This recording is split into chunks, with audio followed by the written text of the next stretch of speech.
Shalom jemaat yang terkasih, bangkit dan bercahayalah. Senang sekali menjumpai Bapak Ibu Saudara sekalian. Dan saya percaya hari ini pengharapan yang baru, kekuatan yang baru ada bersama dengan kita. Karena kita tahu Tuhan tetap menyertai kita. Saudara yang kasih dalam Tuhan, setiap kebenaran firman yang sampai ke dalam hati kita sebenarnya itu bukan hanya sekedar pengetahuan yang kita bisa diskusikan, yang kita bisa bicarakan dengan banyak orang. Tetapi Tuhan menghendaki firman itu dilakukan sehingga melalui tindakan kita, maka orang akan mengalami dampak daripada apa yang kita kerjakan seturut dengan firman Tuhan. Dimanapun kita berada pada hari ini, baik di tengah keluarga, di dalam pekerjaan, di tengah-tengah komunitas apapun, baik rohani maupun sekuler, Tuhan menghendaki satu kata, yaitu ambillah peran, sehingga kita dapat melakukan firman secara nyata di dalam peran yang kita miliki dan kita kerjakan di dalam komunitas dimanapun kita berada. Nah, saudara yang kasih dalam Tuhan, dalam hal ini Rasul Paulus memberikan nasihat kepada anak rohaninya, yaitu seorang yang bernama Titus yang menggembalakan jemaat di Pulau Kreta. Di dalam Titus pasal yang kedua ayat 1 sampai dengan ayat yang ke-10, di situ ada nasihat-nasihat yang luar biasa terhadap seorang pria, wanita, seorang wanita muda, seorang pemuda, seorang hamba, bahkan hamba-hamba Tuhan. Paulus memberikan nasihat yang begitu lengkap dan luar biasa. Nah, kita akan baca dari ayat 1 sampai dengan ayat 3 saja. Demikian. Tetapi engkau beritakanlah apa yang sesuai dengan ajaran yang sehat. Perhatikan, ajaran yang sehat. Laki-laki yang tua hendaklah hidup sederhana, terhormat, bijaksana, sehat dalam iman, dalam kasih dan dalam ketekunan. Demikian juga perempuan-perempuan yang tua, hendaklah mereka hidup sebagai orang-orang beribadah.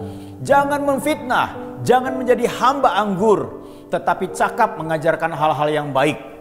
Ada kalanya di tengah keluarga, pekerjaan, pelayanan maupun komunitas, bukan hanya sekedar hadir, bukan kita hanya sekedar ada di situ, saudara.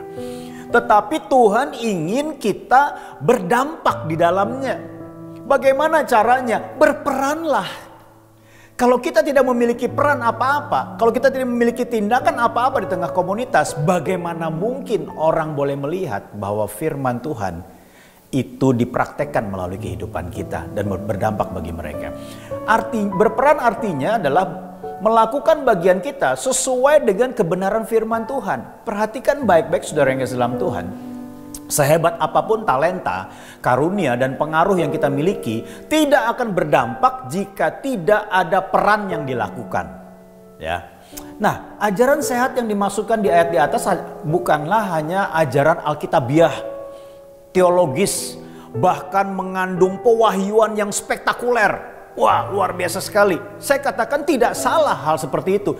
Tetapi ajaran yang sehat yang dimaksudkan oleh Rasul Paulus di sini adalah jika firman Tuhan yang diajarkan dan yang kita terima itu berubah menjadi peran yang dilakukan dan dihidupi sesuai dengan firman Tuhan. Itulah ajaran yang sehat. Ya. Nah, saudara, sehingga berdampak bagi banyak orang di sekeliling kita.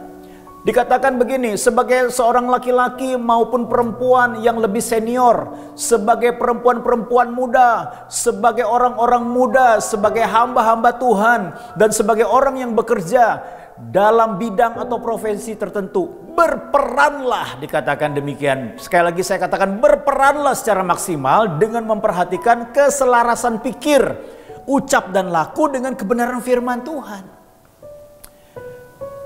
Karena kita perlu berperan. Perannya itu bukannya sekedar berperan, tetapi juga sesuai dengan firman Tuhan. Saudara, sandingkanlah terus peran kita dimanapun kita berada. Di tengah keluarga, pekerjaan, bisnis, profesi, pelayanan. Sandingkan terus peran itu dengan kebenaran firman Tuhan. Sehingga dimanapun kita berada, kita membawa dampak bagi banyak orang, membawa dampak bagi komunitas kita, dan melalui komunitas kita, kita juga boleh berdampak bagi komunitas yang lain. Sehingga dengan demikian, dikatakan firman Tuhan, mereka dalam segala hal memuliakan ajaran Allah, Juru Selamat kita. Itulah ajaran sehat yang sesungguhnya. Tuhan Yesus memberkati. Mari kita berdoa. Bapa di surga, kiranya Tuhan, tangan-Mu memberikan kekuatan bagi kami. Biarlah setiap firman yang kami dapatkan, kami dengar, kami perhatikan, kami pikirkan, kami renungkan, kami tangkap, kami simpan dalam hati kami. Bukan hanya sebagai wacana, tetapi itu berubah menjadi tindakan melalui setiap peran yang dapat kami kerjakan dan lakukan. Baik di tengah-tengah keluarga kami, di tengah-tengah profesi kami, di tengah-tengah pekerjaan kami, di tengah-tengah pelayanan kami boleh mengambil peran dan kami boleh melakukannya selaras dengan kebenaran firman-Mu. Sehingga kehidupan kami boleh membawa dampak dimanapun kami berada. Dalam nama Tuhan Yesus kami berdoa. Amin. Tuhan Yesus memberkati kita semua.